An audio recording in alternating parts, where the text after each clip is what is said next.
On the 27th of January 1994, the United States established the Joint Strike Fighter program with the aim of replacing several US and UK jets with a single family of aircraft. Lockheed Martin's design was chosen over its competitor Boeing, leading to the F-35 entering service in 2015. Since then, there has been no end of bad press associated with this aircraft.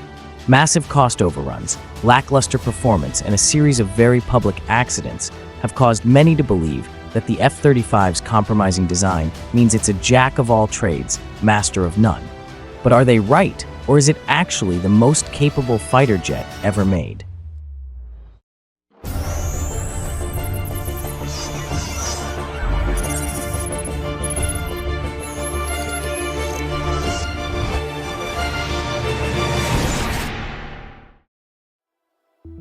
With the collapse of the Soviet Union in 1991 and threat of the Cold War over, the US military decided that they needed to replace their large and varied fleet of very specialized aircraft with one broadly capable multi-role fighter. The idea being that they could reduce many of the costs associated with operating, maintaining, and training crews on several different aircraft, and instead field a single aircraft across the Air Force, Navy, and Marine Corps. This new fighter would have to replace the aging F-16, F/A-18 Super Hornet, A-10, and AV-8B Harrier. Because of this, the aircraft had to be capable of short takeoff and vertical landings, as well as operating from the Navy's carriers. To produce this fighter, they turned to two of the biggest names in aircraft design, Lockheed Martin and Boeing. Both companies were given $750 million to produce a prototype and given strict instructions not to exceed the budget, with the fear that the companies would bankrupt themselves in the pursuit of this very lucrative contract. Boeing put forward their X-32 against Lockheed's X-35, and after a series of tests, Lockheed's X-35 was selected for production and given the designation F-35 Lightning II. To accommodate all three branches of the military, Lockheed produced three variants of the F-35. All three variants share the same overall design, with slight changes to the wings, landing gear, and engines to suit their specific operators. The F-35A for standard runways, F-35B for short takeoff and vertical landing, and F-35C for catapult-assisted aircraft carriers. The modifications needed for the three variants has inevitably led to compromises and reduced performance on the F-35B and C. The F-35A comes in at the lowest cost of $82.5 million, whilst also being the most capable of the three. It has an empty weight of 29,000 pounds, an internal fuel capacity of 18,200 pounds, and a weapon stores capacity of 18,000 pounds. This gives it a combat range of 1,100 to 1,400 kilometers, a maximum takeoff weight of 70,000 pounds, and a thrust-to-weight of 1.07 with 50% fuel. The airframe is also rated for 9G maneuvers and is the only one fitted with an internal cannon. The F-35B's fuselage had to be adapted to accommodate the rotating engine nozzle and lift fan used for vertical takeoff and landing. This added layer of complexity led to a higher cost per unit of $109 million and reduced performance. It's heavier than the F-35A, coming in at 32,500 pounds, holds less internal fuel at 14,500 pounds, and has a weapon stores of 15,000 pounds, giving it a combat range of 940 kilometers, a max takeoff weight of 60,000 pounds, and a thrust-to-weight of 1.04 with 50% fuel. It's also only rated for 7G maneuvers and does not come equipped with a gun. The C model sports a larger folding wing and uprated landing gear for carrier usage. While still expensive, it comes in slightly under the F-35B at $102.1 million per unit. It's the heaviest of the three, tipping the scales at 34,000 pounds, but the larger wing allows for more fuel storage, carrying 19,750 pounds internally and 18,000 pound weapon stores. Despite the greater weight, its increased fuel and greater lift gives it a similar combat radius as the F-35A of 1,100 to 1,400 kilometers, a max takeoff weight of 70,000 pounds, and a thrust to weight of 0.94 with 50% fuel. It's rated for 7.5 G and also doesn't carry a gun. Although it has the most powerful engine in history, the Pratt & Whitney F-135, producing roughly 43,000 pounds of thrust, the F-35 cannot supercruise.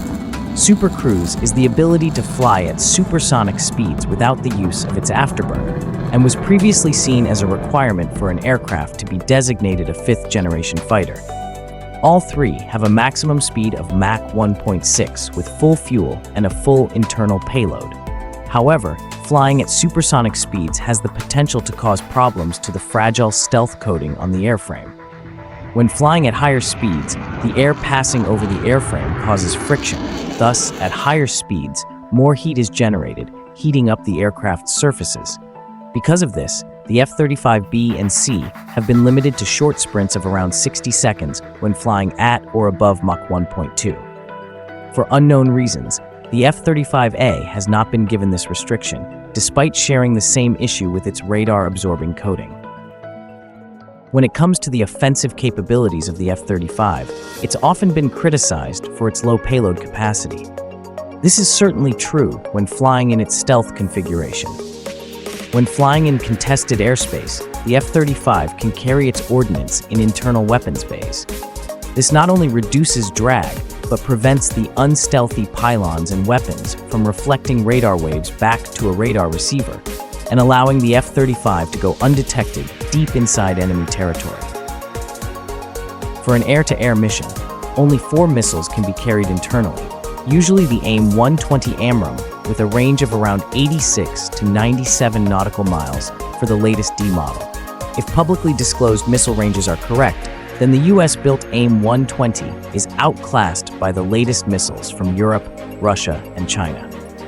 The Chinese-built PL-15 is generally accepted to be equal to or superior to its US equivalent, and the European Meteor missile is widely regarded as the most capable air-to-air missile currently in service. With the upcoming Block 4 upgrade to the F-35, the F-35A and C variant will see their internal capacity increase to 6 beyond visual range missiles. But Block 4 aircraft aren't expected to enter service until around 2030. In an air-to-ground configuration, the F-35 can carry 2 air-to-air missiles and either 2 2,000-pound guided bombs for the F-35A and C or 2 1,000-pound guided bombs for the F-35B. What most people forget to point out, however, is that the F-35 would only be flying in this configuration in the opening days of a conflict, where there is a threat of enemy air defense systems. Once air defenses have been neutralized, they can switch to what is referred to as beast mode. In this configuration, they carry ordnance both internally and on external wing pylons, with an air-to-air loadout of up to 14 radar-guided missiles and 2 infrared-guided missiles. In an air-to-ground configuration, it can carry 2 radar-guided missiles, 2 infrared-guided missiles, and 6 2,000-pound guided bombs. While the overall performance and armament of the F-35 is nothing special, even when compared with decades-old fourth-generation fighters, its low radar cross-section and advanced sensor fusion more than make up for it. In today's wars, with missiles that can reach over 100 miles, dogfights are a thing of the past, and engineers will instead prioritize stealth, sensors, and electronic warfare over aerobatic performance. Let's start with stealth. The F-117 Nighthawk was the first aircraft to feature practical stealth at the expense of maneuverability. The angular design was created to deflect radar waves away from the emitter. Although effective, it came at the drawback of performance. For a fighter that needed to be agile as well as hard to detect, a new form of stealth was developed. Pioneered on the YF-22 and YF-23, this new form of stealth involved orienting flight surfaces and small structures on the aircraft at the same angle. This is called planform alignment and allows the angles to focus and direct radar signals away from the detecting station. Another stealthy feature is to remove any 90-degree angles and round surfaces. Radar waves hitting control surfaces angled at 90 degrees to each other have a higher chance of reflecting radar waves back in the direction of the receiver. This is why aircraft designed with low observability in mind all have angled twin tails. You will also see that the nose cone will have a ridge running down its length. If a radar wave hits a cylinder, and the wavelength is at least 1/10 the cylinder's circumference, the wave can travel around the outside of the cylinder and straight back to the receiver. As a result, the F-35 appears smaller on radar compared to other aircraft, giving it a significant advantage when engaging both air-to-air and air-to-ground targets. Both the radar-absorbing coating and the angular structures are engineered to reduce detection from high-frequency radars, which is the type used to create a weapons-grade track.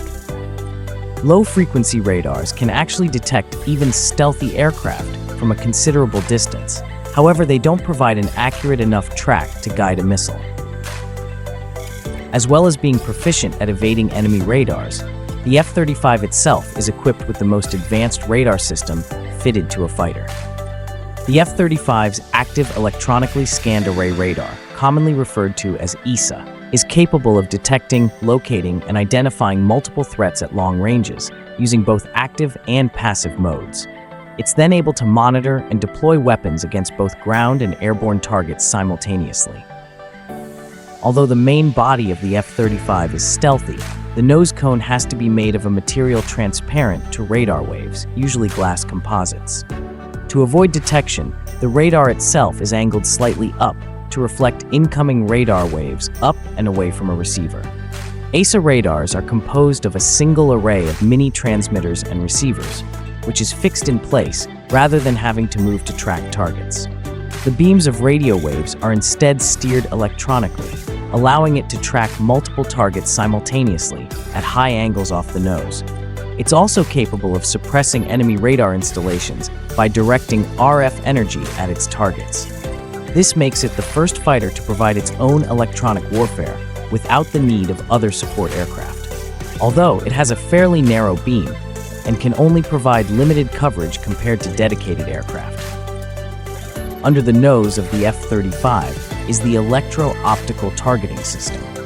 Whereas fourth-generation fighters carry an externally mounted targeting pod with advanced sensors, the F-35 has this integrated directly into the airframe.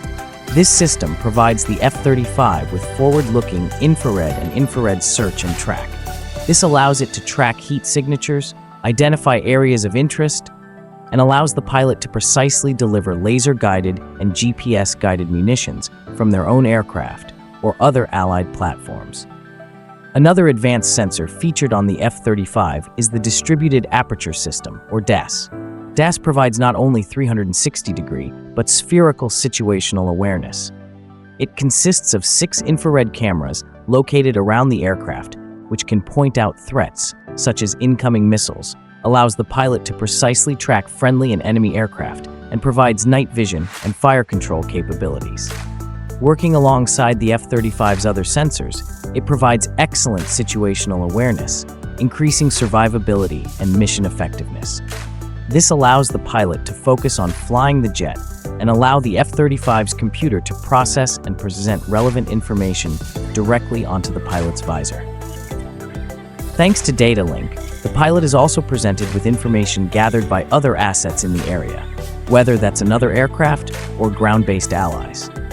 Once a threat is spotted by any friendly aircraft, all other assets automatically have the ability to track and fire on the shared target, even if their own aircraft sensors can't see the target. All of this information gathered by the F-35 can be displayed in front of the pilot's eyes, thanks to the F-35's advanced helmet. It allows the pilot to lock a target simply by looking at it, even if that target is directly behind the aircraft. It highlights enemy and friendly positions and directs the pilot's gaze to areas of interest or threats that the pilot might not otherwise see.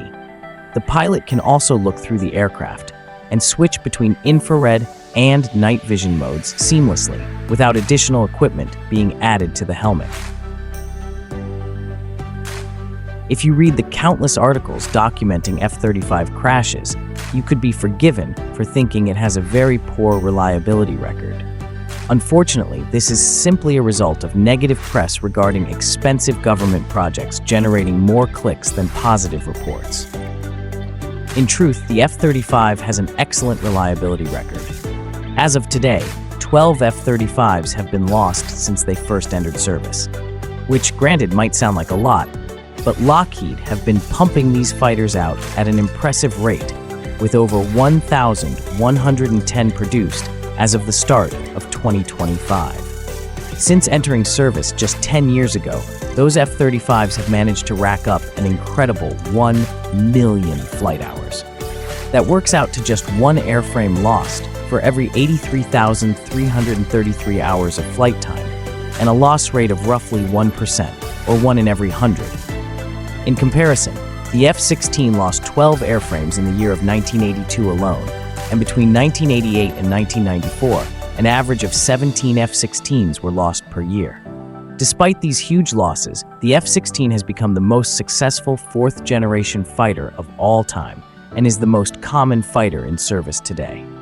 Objectively speaking, the F-35 is not only far safer than most other aircraft, given its recent entrance into service, but is without a doubt the most successful stealth aircraft ever built. In fact, there have been more F-35s produced than every other stealth aircraft from every nation on the planet combined. Indeed, many nations around the world seem to be in agreement, with 20 countries either operating or having placed orders for F-35s, and more expressing interest. On the global market, the F-35 has some fierce competition. Thanks to high production numbers, the F-35 not only outclasses its competition in capabilities, but it's also capable of competing on price, both in procurement and operation costs. Let's take two highly advanced 4.5 generation competitors for comparison: the air superiority powerhouse, the Eurofighter Typhoon, and the multi-role king, the Dassault Rafale. Despite being a generation behind the F-35, they actually cost considerably more to produce and have very similar operational costs. So, is the F-35 the perfect jet? Well, not exactly. Inevitably, any aircraft that enters service comes with a long list of compromises, and the F-35 is no exception. Certainly, most of the complaints about the F-35 program are misplaced or lack context, and there is no other more broadly capable fighter anywhere in the world. But sometimes, depending on the mission, more specialized aircraft are exactly what's required. The F-35, therefore, is best used in conjunction with other aircraft, able to seamlessly slip into whatever role is required. In conclusion, the F-35 program is far from the disaster media will have you believe, and is posed to be one of, if not the most successful fighter programs of all time.